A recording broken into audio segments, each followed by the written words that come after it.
Bago kami bumalik ng Laguna ay pumasyal muna kami sa bayan ng Davao City. Pumunta kami ng simbahan ni Mrs.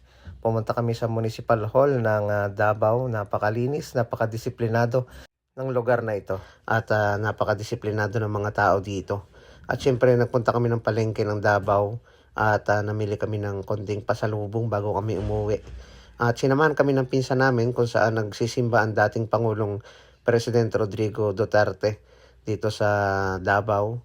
Medyo malayo yung aming pinuntahan, medyo mataas pero konti lang yung tao dito kaya okay na okay yung lugar, peaceful at napakatahimik. Magandang pasyalan, maganda dito mag-jogging at maganda ritong magmuni-muni kasi tahimik lang lalo na sa mga pangkarniwang araw. Ito yung place na talagang iyong pupuntahan kapag meron kang gustong isipin at gusto mong manalangin at gusto mong mapag-isa. Maganda sa mga ganitong lugar na pasyalan dahil sabi nga ay worth it yung iyong ipupunta dito. May pinuntahan din kaming isang lugar na overview or top view dito sa Davao. Ito yung Jack Ridge. Maganda rito at dito kami magpapalipas ng oras. At meron kaming dalang mga pinamili namin sa palengke ng Davao. Ito yung great experience dito sa Davao, yung makagala-galaman lang sa mga lugar ng mga simpleng pasyalan na wala kang babayaran. Mapuwera lang sa mga pagkain na iyong bibilihin. Ayun, okay na okay dito. Walang entrance at disiplinado yung mga tao. Bawal kang manigarilyo, bawal kang mag-vape sa labas. At syempre kahit saan mo iwanan yung iyong mga gamit ay walang makikialam dito. Sabi nga ng pisan ko, dyan mo na lang ilagay kuya sa gilid. Safe na safe yan dyan. At bumaba nga kami dito sa area na to.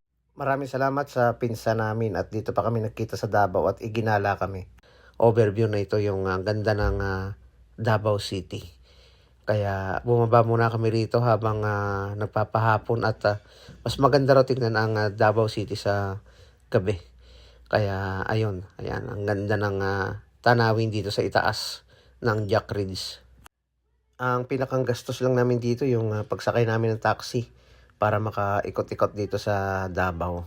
At may nadaanan kaming barbershop dito sa Davao. Siyempre, nakilala tayo kaya binigyan na natin ng stickers itong barbero na nagugupit dito sa Davao. Ayun. At meron pa tayong ibang nadaanang barbershop at nakakwentuhan natin ng may-ari.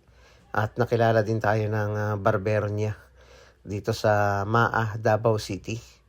At siyempre ay hindi natin sasayangin yung time at nagpa-picture na rin sila sa amin. Kaya bye-bye na.